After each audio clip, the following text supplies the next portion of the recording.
propriamente. Nós temos falado aqui, profetizado e declarado, e a comunidade Betânia será conhecida pelo mover de Deus nela. E meditando nisso e orando, e muitas vezes nós imaginamos que o mover de Deus é muito poder. Isso faz parte. Imaginamos que o mover de Deus são muitos dons espirituais, faz parte. Mas o mover de Deus é principalmente onde a graça flui, onde o favor de Deus flui, onde o amor de Deus flui. Há uma igreja na Bíblia que ela tinha muitos dons, tinha muito poder, mas era carente de amor. Precisava entender o amor de Deus. Tanto que o apóstolo Paulo teve que escrever quase um capítulo inteiro falando sobre esta realidade. Então nós, como igreja de Cristo, precisamos experimentar esta realidade todos os dias, não só de vez em quando. Então o mover de Deus entre nós, na vida da igreja, cada irmão ativado pelo Espírito Santo de Deus, implicará em duas coisas: quebrantamento e fé. Diga: quebrantamento e fé. Você pode até orar bastante, você pode até jejuar, até secar os ossos, mas se não houver quebrantamento e fé, não vai acontecer muita coisa. Não vai acontecer. Eu li essa frase há muitos anos atrás e cada dia mais estou convicto de que é uma realidade. Quebrantamento. Sem quebrantamento não há fluir da graça, não há o fluir profundo da provisão de Deus, do favor de Deus. Então, quando nós somos quebrantados através das circunstâncias, através das dificuldades, quando nós realmente tornamos esse cântico aí realidade, né? Realmente transformamos ele em realidade das nossas vidas, não é assim? Como é que diz aí o cântico, o refrão aí, como é que é? Para ti eu vou, né? Para ti eu vou. Garganta do pregador é assim, ok? Não riam de mim, não. Mas para Deus nós vamos. Na hora da aflição, na hora da dificuldade, na hora da angústia. Porque muitas vezes nós queremos resolver as angústias primeiro para depois ir para o Senhor, não é verdade? Mas eu quero dizer, é justamente na hora que você está angustiado que você tem que ir para Deus. É justamente na hora que você está com raiva de mim que você tem que ir para Deus. Senhor, eu estou com raiva do pastor. Muita raiva dele. Então vai para Deus, que o Senhor vai acalmar o seu coração e depois você vai me dar um abraço. Ok? Aleluia. Mas o que eu quero compartilhar com os irmãos nesta noite, como eu estava falando, nas meditações da madrugada, eu dei um tema aqui: Jesus restaura a dignidade. Diga: Jesus restaura a dignidade. E a palavra veio enquanto eu li o texto, que eu quero mencionar aos irmãos, e um dos versículos, o Senhor veio ao meu coração a palavra dignidade. Dignidade. É verdade que em nós mesmos nós não temos dignidade alguma. Tudo que temos é o Senhor quem nos dá. Quando nós chegamos a Cristo, Deus nós chegamos a Deus através de Cristo, Deus nos enche da dignidade de Cristo. Ele nos enche dele mesmo. E nós passamos a andar de cabeça erguida, passamos a louvar o Senhor, a glorificar o nome do Senhor. Mas há momentos de nossa vida que parece que esse negócio vai embora. Tantas tribulações acontecem, tantas lutas acontecem, tantos desajustes na família acontecem, tantos desajustes na nossa vida acontecem, que nós perdemos a dignidade, aquilo que Deus nos deu, aquilo que Ele derramou sobre nós, aquilo que a sua graça fez fluir sobre nós. Se alguém andava com a cabeça baixa, cabisbaixo por conta de pecado, por conta de alguma coisa, quando se encontrou com Jesus, Jesus o ergueu, Jesus o levantou. Não foi assim que aconteceu com você? Porque foi assim que aconteceu comigo. Foi assim que aconteceu comigo, aconteceu com muitos aqui. Mas como eu disse e repito, Há momentos na nossa vida que nós tomamos caminhos esquisitos, que nós tomamos caminhos errados e a dignidade vai pelo ralo. Satanás nos tenta, Satanás nos pressiona, o nosso ego, a nossa justiça própria. E quando nós pensamos que não, nós estamos na lama de novo. Quando pensamos que não, nós estamos chafurdando na lama de novo. E aí olhamos para nós mesmos e dizemos: eu não tenho mais condição alguma. Quem sou eu para estar diante de Deus? Quem sou eu para falar com o Senhor? Quem sou eu para ouvir de Deus? Olha a minha família como ela está. Minha família está quebrada, minha família está arruinada, minha família está espedaçada. Mas eu quero dizer, essa palavra é para você nesta noite. O Senhor trouxe você nesta noite porque Ele vai estar falando para você que vai restaurar a dignidade da sua família. Vai restaurar a dignidade que um dia você desfrutou dela. Amém? Amém. Aleluia. E para tanto eu quero usar aqui o capítulo 15 de Lucas, onde Jesus conta 3 parábolas. Aleluia. Oh. Jesus conta 3 parábolas. Mas eu quero começar com o versículo 1 e 2. A restauração da dignidade, irmãos, não é nada mais, nada menos do que a manifestação da graça e do favor de Deus. A graça e o favor de Deus nos restaura. Diga: a graça e o favor de Deus restaura a dignidade na minha vida. Porque quando nós perdemos essa dignidade, as pessoas zombam de nós, as pessoas falam coisas esquisitas de nós. Olha lá, não era o crente, olha lá, não era o poderoso, olha lá, não era isso, não era aquilo. Mas eu quero te dizer, em nome do Senhor Jesus, é um tempo de coisas novas. Versículo 1: aproximavam-se de Jesus todos os publicanos e pecadores para o ouvir. E murmuravam os fariseus e os escribas, dizendo: este recebe pecadores e come com eles. Jesus gostou sempre de andar mais com os indignos do que com aqueles que se achavam dignos. Jesus tinha preferências pelos ladrões, pelas prostitutas, por toda a classe de gente ruim, do que por aqueles que se diziam santos, aqueles que se diziam puros. E Jesus está aqui num momento muito precioso, reunido com estes homens, os publicanos e pecadores. Os publicanos, quem eram eles? Pessoas cruéis. Eles eram cruéis, porque além de trabalhar para Roma, e ainda roubavam o povo. Os irmãos conhecem a história dos publicanos. Eram pessoas execradas da sociedade, pessoas que não tinham vez na adoração, pessoas que nenhum dos escribas queria proximidade com eles, mas Jesus queria. Jesus queria estar perto deles, porque Jesus tinha uma mensagem. Jesus tinha uma mensagem de reconciliação. Aleluia. Você crê que Jesus pode restaurar a dignidade de alguém? Eu creio. Eu creio.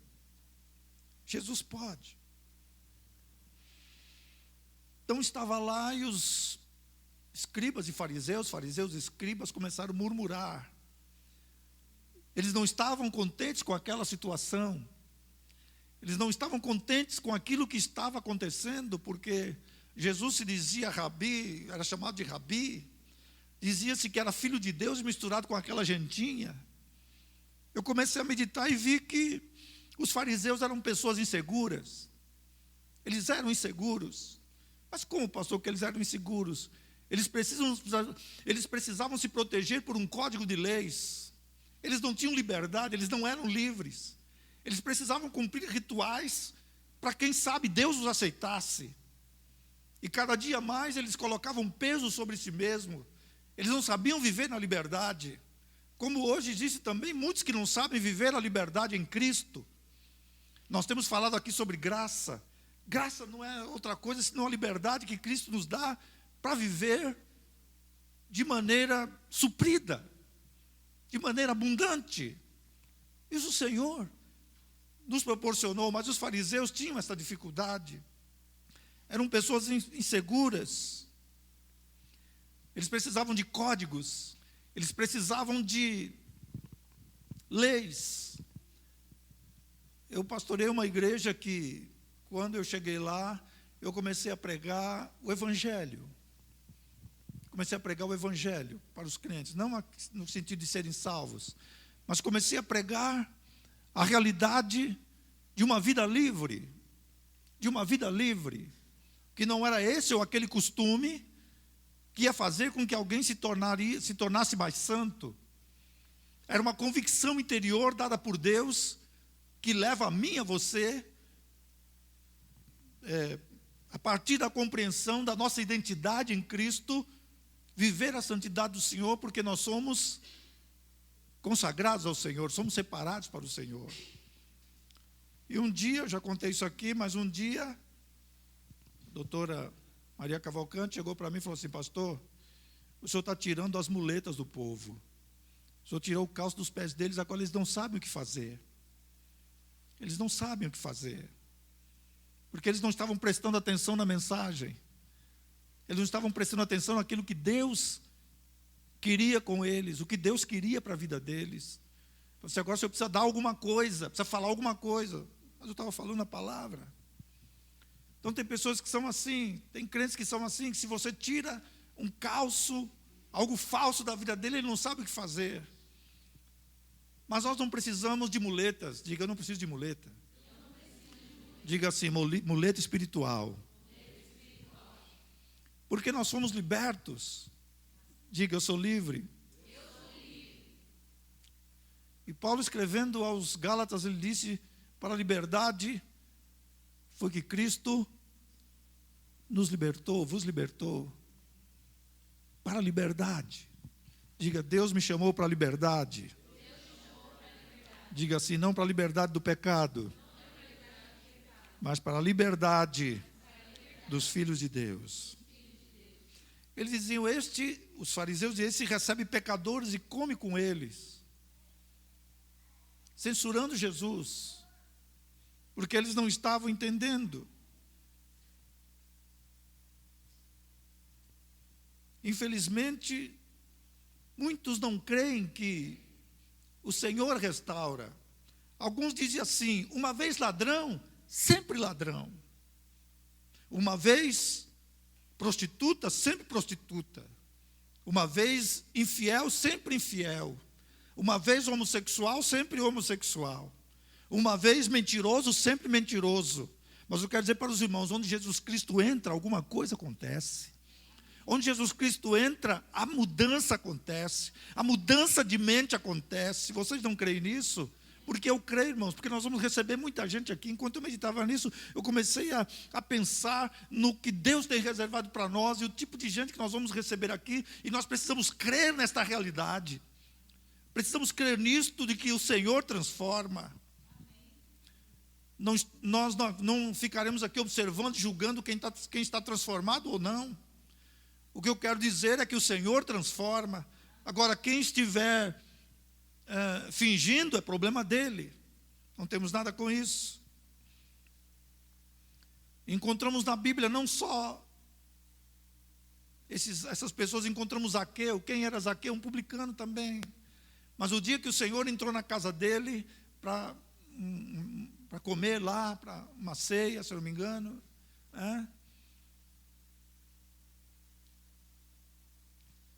Zaqueu foi impactado pela graça. É tão glorioso quando nós somos impactados pela graça, não é verdade, irmão?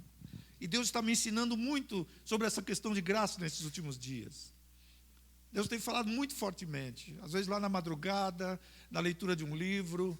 Inclusive depois eu vou recomendar um livro para vocês, ok? Que vai ser muito bom. Então eu começo a meditar no que Deus está fazendo. No que Deus quer fazer. Uma igreja poderosa não é aquela que o povo sapateia para lá e para cá. Tudo isso, vamos dizer, faz parte do contexto pentecostal. Mas não é isto. A realidade é bem outra. É quando a graça está fluindo, o amor de Deus está fluindo. Quando alguém entra aqui vestido esquisito, homem vestido de mulher, mulher vestido de homem, daquelas características que vocês sabem. E ela é impactada pelo amor do Senhor que flui aqui entre nós. Isto é mover de Deus. Isto é mover de Deus. Alguém que um dia andou entre nós, alguém que um dia andou conosco e de repente se desviou por algum motivo, por alguma dificuldade. Eu quero dizer aos irmãos que o Senhor vai restaurar dignidades. Ele vai restaurar dignidades. Diga comigo, o Senhor vai restaurar dignidades. Oh, isso é tremendo, irmãos. Está queimando, ardendo dentro de mim. Aleluia. Mas isso vai acontecer, sabe quando? Quando eu e você deixarmos de ser fariseus. Porque muitas vezes nós estamos agindo como os fariseus. Estamos agindo assim. Os publicanos e os pecadores querem se achegar. E nós estamos... Eu não aceito isso, hein? Esse negócio aí, hein? Esse negócio aí, hein? Esse negócio aí, hein?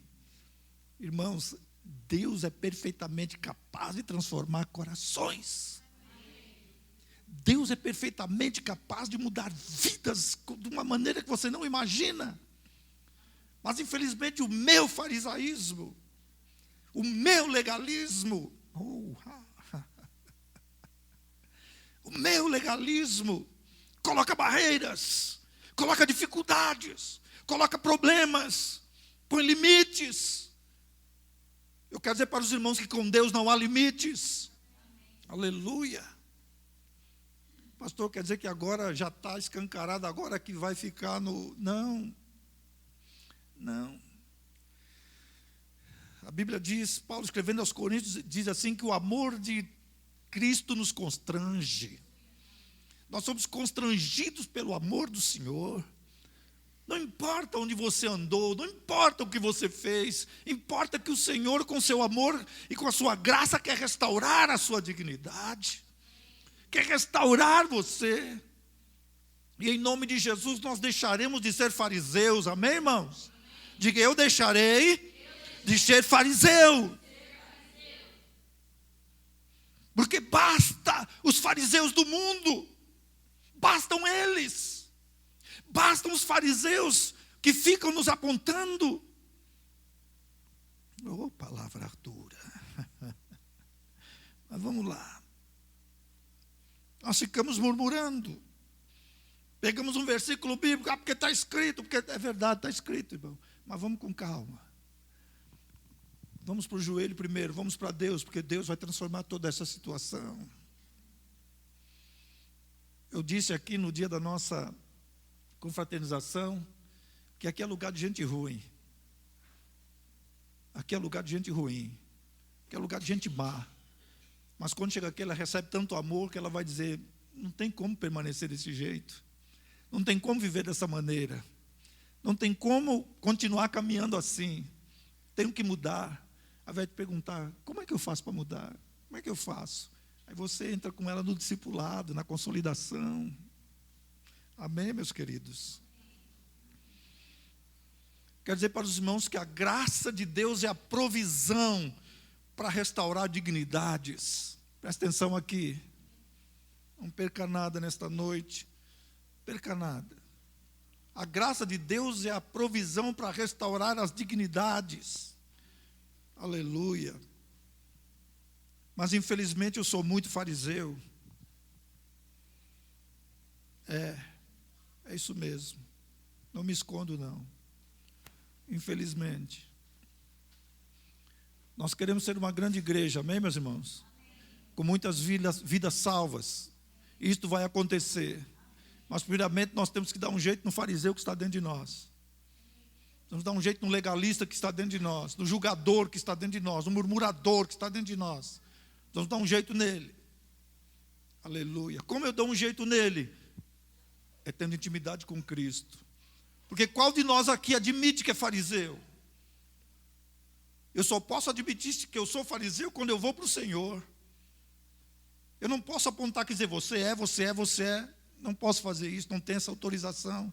Mas quando eu vou para Deus, Deus escancara meu coração e fala, está vendo, meu filho? Como você está falando tanta coisa, olha como é que é o seu coração. Olha como que é ele. Como que é o seu interior? O que acontece? Esses dias eu tenho orado ao Senhor para Deus falar algumas coisas comigo, e digo para os irmãos que a semana que passou eu estava com medo. Estava com medo de Deus falar algumas coisas. Sabe lá o que é isso? Estava com medo de Deus falar algumas coisas, porque nós queremos que Deus fale só coisa agradável, né, irmãos? Mas eu quero dizer para os irmãos que tudo que Deus fala é agradável. Diga, tudo que Deus fala é agradável. Sabe por que tudo é agradável? Porque quando Ele fala, Ele não fala com repreensão. Ele não me acusa. Deus não te acusa. Deus não nos acusa. Eu fui para o Senhor, falei, Senhor, eu estou com medo do Senhor falar certas coisas aí. Ou estou com medo. Mas aí eu comecei a orar. Comecei a orar, fiquei em silêncio, e orei mais um pouco, e fiquei em silêncio, e li a palavra, li um salmo em voz alta, orei aquele salmo, depois li outros textos, e orei, fiquei em silêncio. Aí o Espírito Santo brotou uma oração dentro de mim, que era o próprio Deus falando comigo. Coisa linda, coisa linda, coisa linda. A minha professora de Novo Testamento, uma americana, chamava Julian Gunderson. Ela disse assim que se Deus escrevesse o que se passa dentro do coração, nosso coração na parede, como fez lá com o rei lá da Babilônia, todos nós morreríamos de vergonha, não é isso? Mas Deus não vai fazer isso, não. Deus não vai fazer isso. Ele vai mostrar a minha realidade para mim mesmo, para que eu corra para Ele e diga, Deus, dá um jeito aqui, me ajuda. Aleluia. Você quer saber quem você é? Quer saber como está o seu coração? Talvez você ache que está tudo bem, está tudo maravilhoso, você tem controle da situação, você sabe o que fala, você sabe para onde corre, você sabe para onde anda, você controla tudo, né? Você assovia e chupa a cana, escova os dentes ao mesmo tempo. Você bate o escanteio, corre, dá a cabeçada para fazer o gol e corre lá para o gol para pegar a bola. Né? Tem gente que se acha o bambambam da realidade, da vida. Mas quando nós nos aproximamos do Senhor, quando nós temos intimidade com o Senhor, quando nós nos quebrantamos, como a música disse aqui, para Ti eu vou, para Ti eu vou, não basta só cantar, para Ti eu vou, temos que ir realmente. Temos que ir realmente. Você foi capturado? Você foi capturado pelo Senhor? Aleluia. Então, quando nós vamos para o Senhor, Ele descortina o nosso coração. Descortina diante de nós. Não para nos humilhar no sentido de dizer, está vendo como é que é o seu coração? Não, ó meu filho, mude isso aqui, ó. Mas Senhor, eu não tenho poder. A minha graça te basta. Mas Senhor, eu não tenho. O meu favor é sobre você. Sabe, irmãos, eu tenho experimentado isso. Aí, não sei se foi no almoço, acho que foi no almoço, lá na minha casa, eu tinha tido um tempo de oração e estava lendo, acho que foi nesse dia, inclusive, que eu não queria ouvir, estava com medo de ouvir certas coisas. E aí eu estava lá, acho que era almoçando, né, minha esposa? Almoçando e estava assim com o celular na mão, mania que eu preciso largar. E o Senhor vai me ajudar. Eu estava assim, ela ficou olhando para mim assim, disse, que caras e bocas é isso que você está fazendo? O que é isso? O que é isso? Caras e bocas. É que aquilo que Deus tinha falado comigo lá estava aqui chacoalhando tudo aqui dentro, sabe? Estava uma convulsão aqui dentro. Eu falei para ela assim, são coisas que o Senhor, são coisas que eu preciso, coisas que o Senhor falou comigo, coisas que o Senhor falou comigo. Aí ela falou assim, compartilha comigo. Eu falei, não, é só entre eu e ele. Só entre eu e ele.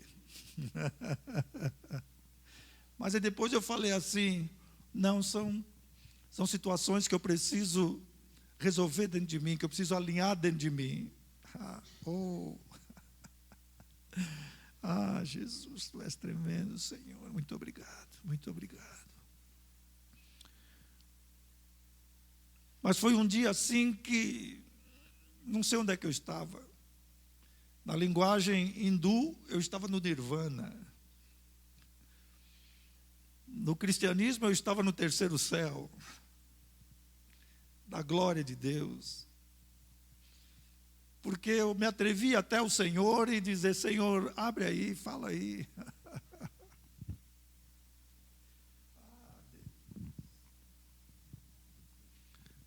Porque Deus quer restaurar a sua dignidade. Não fica escondendo nada.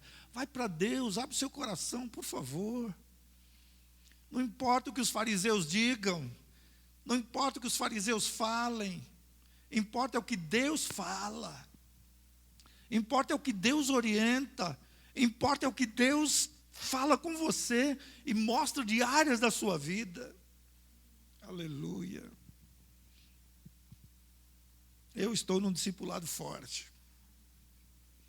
Estou num discipulado forte. Estou sendo discipulado e tem sido maravilhoso, porque eu tenho podido experimentar essas coisas profundas do Senhor. E quando o Senhor, desculpe usar essa ilustração aqui, quando o Senhor abre a caixa de Pandora, não que haja demônios dentro de mim, ok? Mas a ilustração da caixa de Pandora, quando Ele abre a caixa de Pandora e que eu vejo as dificuldades, eu vejo quão insignificante eu sou para poder resolver aquelas questões sozinho. Aí o que eu faço? Eu vou para o Senhor. Porque Ele falou para mim e fala para você nesta noite que graça é provisão. Graça é provisão para você vencer. Lei é demanda, lei é exigência, lei diz faça. Lei diz assim, você tem que fazer para ter, você tem que merecer para ter. Mas a graça não, a graça é provisão. A graça diz, eu já fiz, está aí. Você quer vencer isso? Está aqui. Está aqui. É provisão. Vamos, receba, creia. Amém? Creia. Aleluia. Oh, maravilhoso Deus. Muitas vezes nós acreditamos, como os fariseus daquela época, que somente um código de leis teria capacidade de restaurar o homem. Quando nós lemos a Bíblia, principalmente a carta de Paulo aos Gálatas, nós vemos que a lei tinha a sua função, que era de mostrar a pecaminosidade humana, para que nós pudéssemos correr para Deus, para que nós pudéssemos ir para o Senhor. Então foi isso que aconteceu. A lei nos serviu de condutor, de aio, de pedagogo, de professor, para nos conduzir até Cristo. E quando nós nos aproximamos de Cristo pela graça, Ele tomou de nós todos os nossos fardos, tomou de nós todas as nossas canseiras. Então eu quero te dizer, se você está vivendo cansado, a culpa não é de Deus, é porque você está tentando resolver com o seu próprio braço. Você está tentando resolver questões com o seu próprio entendimento. Mas vá para o Senhor, porque Ele já te deu provisão. Diga, Deus já me deu provisão. Sabe, irmãos, eu não estou preocupado aqui nesta noite que você pule, que você vire cambalhota. Eu estou aqui para dizer aquilo que Deus falou comigo. E eu falei, Senhor, eu vou compartilhar isso com o teu povo. O Senhor falou, compartilha, meu filho. Compartilha isso. Porque eu quero restaurar a dignidade da minha igreja. A dignidade do meu povo. Porque muitos olham, estendem o dedo e falam coisas que não deveriam. Eu quero restaurar a dignidade das famílias da igreja. Famílias que no passado andaram juntas para a casa do Senhor, como diz o salmista, lá no Salmo 42. Por que estás abatido, ó minha alma? Por que te perturbas dentro de mim? Não é isso? Quando irei, me apresentarei diante a face do Senhor, porque eu ia com aqueles que subiam em procissão para a casa do Senhor, mas agora eu estou sozinho, minha família não está junto, as pessoas da minha casa não estão juntas. Estou só eu, aleluia. Mas eu quero te dizer uma palavra profética nesta noite. Segura aí, anota no seu coração, em algum papel, se você tiver coragem. Deus vai restaurar a dignidade da sua família. Amém. Aleluia. Não importa o que está acontecendo hoje, não importa o que está acontecendo agora, não importa como a situação está esquisita, o Senhor vai restaurar a dignidade, mas você precisa se posicionar. Posicione-se, por favor. Deixa eu correr aqui. Aleluia. Os fariseus, eles além de inseguros, mas mesmo assim eles eram prepotentes. Jesus os chamou de atores. Atores. Pessoas que representavam um papel. Hipócrates, ou hipócritas, né? Rupócrases no grego. Rupócrases. Upócrases com H. Pessoas que representavam um papel, mas nós não estamos aqui para representar um papel. Nós somos chamados para mostrar Cristo, para que Cristo flua através de nós. Então Jesus teve que contar 3 parábolas. Jesus teve que contar 3 parábolas para mostrar como Deus está procurando os indignos. Contou 3 parábolas para mostrar como Deus estava procurando indignos. A primeira parábola que ele contou foi da ovelha perdida. Eu não sei como você se sente nesta noite. Talvez você venha aos cultos, louva o Senhor, mas infelizmente está se sentindo como uma ovelha perdida. É você que Jesus está procurando. É você que Jesus está procurando nesta noite. Oh Deus. E na figura aqui do pastor que deixa as 99 e vai atrás dela, daquela uma que se perdeu. Não cantamos aqui o imenso amor de Deus? Eu falei, Deus, tem tudo a ver com o que eu vou pregar hoje à noite. Está tudo no Espírito aí, amém, irmãos? Eu comecei a examinar pelos cânticos. Vamos cantar um refrão aí que diz...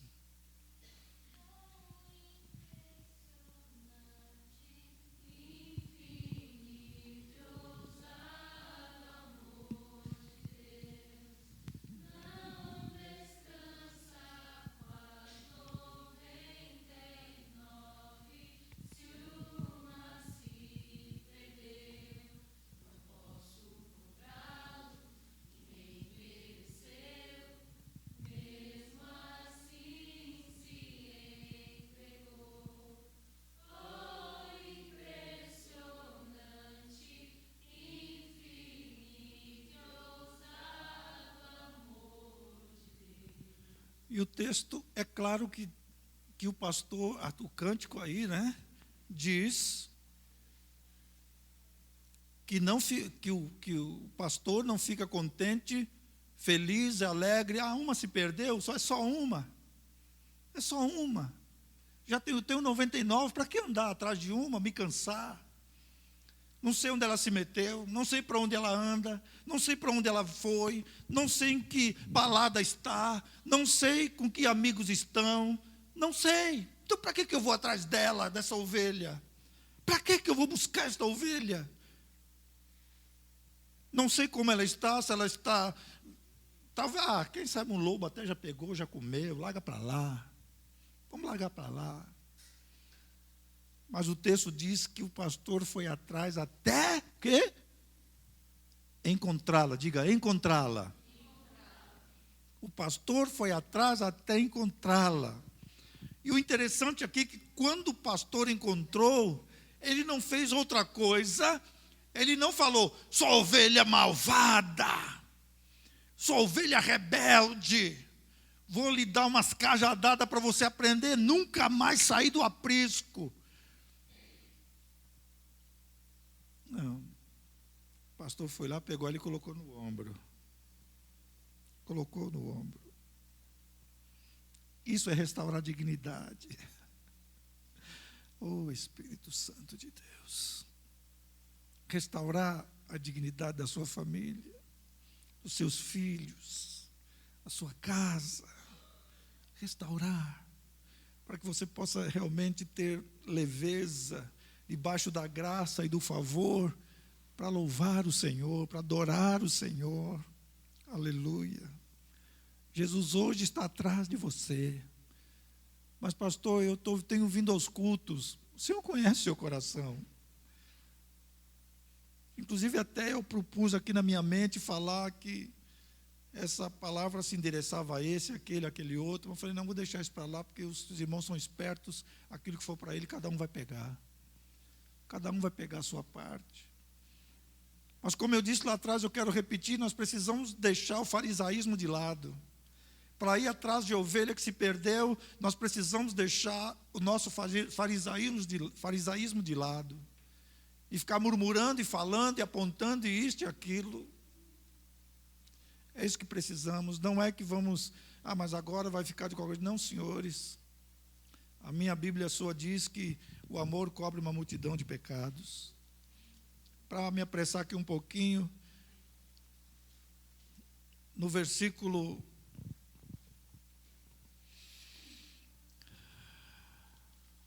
22,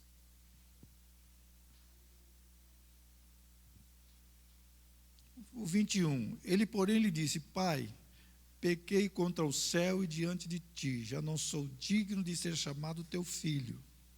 O pai, porém, disse aos seus servos, trazei depressa a melhor roupa, vestiu, pondo-lhe um anel no dedo e sandálias nos pés, trazei também e matai o novilho cevado, comamos e nos regozijemos.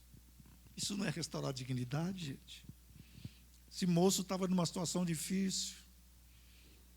Teve uma hora, a história os irmãos conhecem, ele quis ir embora de casa, quis flertar com o mundo, achou que a casa do velho era entediante, que aqui não muda nada, é sempre as mesmas coisas, tem que trabalhar, tem que fazer isso, fazer aquilo, quer saber uma coisa, eu vou dar um pé nesse negócio e vou rapar fora, porque minha vida é muito mais do que isso, minha vida é muito mais do que na igreja, no fim de semana, e depois durante a semana ir trabalhar feito um burro velho de carga, e depois fazer uma faculdade que eu não sei nem aonde isso vai dar.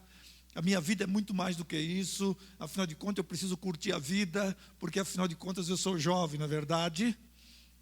Isso não acontece só com jovens, acontece com velhos também. Perdi tantos anos na igreja, já ouvi gente dizer isso, perdi tantos anos na igreja. Oh Deus, para alguém que viveu 30, 40 anos, dizer que perdeu é porque nunca teve nada, porque quem tem não perde, não joga fora. Faz 43 anos agora, vai fazer 43 anos que eu caminho com o Senhor, cada dia eu só tenho crescido, amadurecido no Senhor. Tem momentos que são difíceis realmente de caminhar, mas eu olho para a cruz, eu olho para Jesus, eu vou para o Senhor em oração e digo, Senhor, não está fácil. Hoje eu estou com vontade de dar uns pescoção em alguém, estou com vontade de pegar fulano de tal e dar uns nós no pescoço, e depois cortar as mãos, e depois dar umas facadas, depois enterrar bem fundo, para que ninguém ache. Só isso, Senhor, eu estou com vontade, só isso. Só isso. Se você nunca teve vontade disso, você está no lugar errado, você tinha que estar no céu. Você nunca teve vontade de fazer isso com alguém, você está no lugar errado. Você tem que dar um jeito de falar, Jesus, me leva, porque aqui só tem gente feia. Só tem gente errada nesse lugar. Começar do pastor que tem vontade de dar umas facadas em alguém de vez em quando. Como o pastor Luiz estava dizendo certa feita, ele falou assim, pastor, o senhor nunca teve desejo de divorciar? Ele falou, divorciar não, irmão, mas matar eu tive. Matar eu tive. A questão é que nós precisamos ser nós mesmos, amém, irmãos? E o pai deu oportunidade para esse filho ser ele mesmo. Você quer ir, meu filho? Então vai. Então vai. O texto não diz, mas pode ser que no momento, não diz porque é uma parábola, mas imaginemos o pai dizendo, filho, isso tem consequências. Mas nem isso a parábola diz. O pai liberou, vai, meu filho. Vai. Aleluia. Mas quem já comeu de coisa boa? Quem já esteve no Santo dos Santos? Quem já esteve no Santo dos Santos? Quem já pisou no Santo dos Santos, em outro lugar, não sabe viver.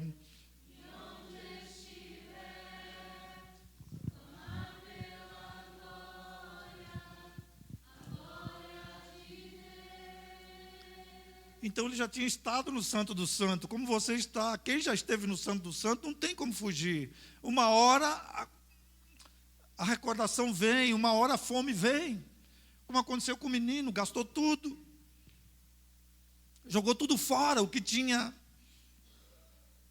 recebido do pai. Enquanto tinha alguma coisa para oferecer, os amigos estavam lá.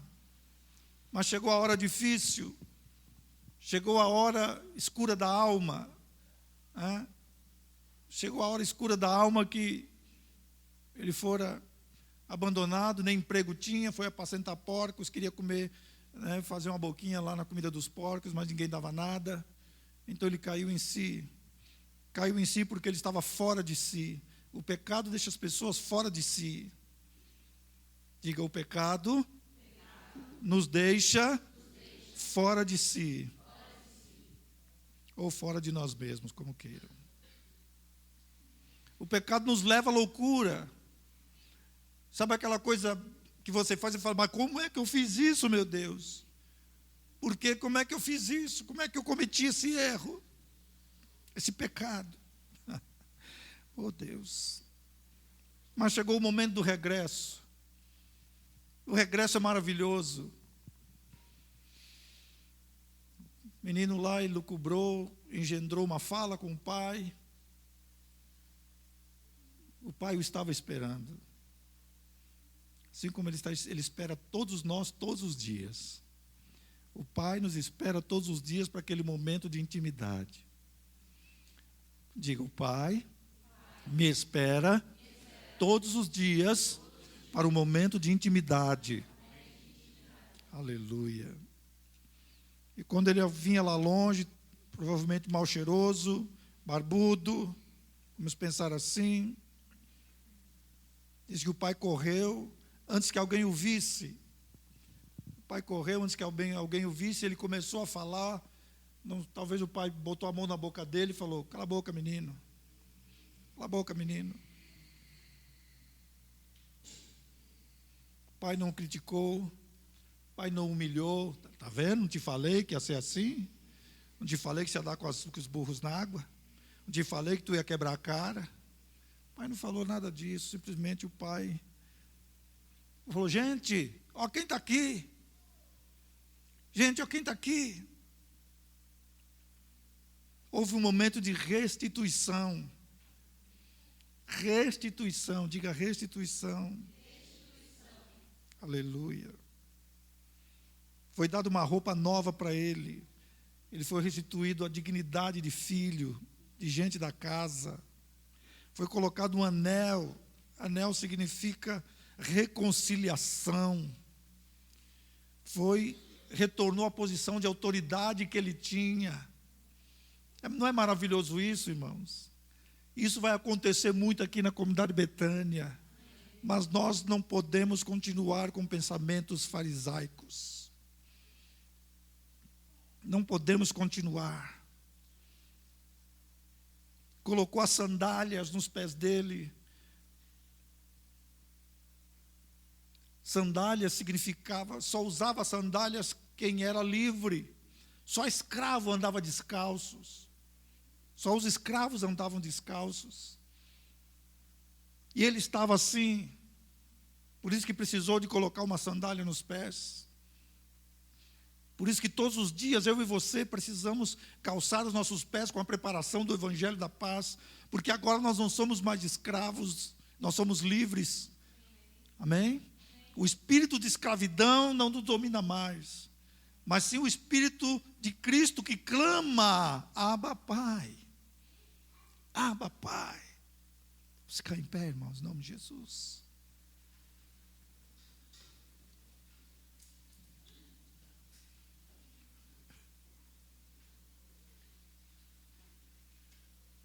Você quer nesta noite voltar aí no seu coração. Talvez o seu coração está um pouco longe. Está um pouco longe. Esta é a noite de Deus para você. A noite de Deus para o seu coração. De restaurar a dignidade. Quero fazer um apelo aqui nesta noite. Se você quer, vem aqui à frente, por favor.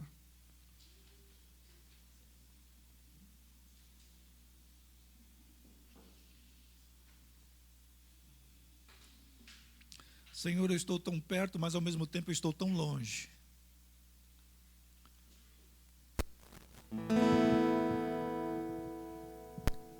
Você quer a dignidade restaurada, as coisas de Deus no seu coração, na sua vida.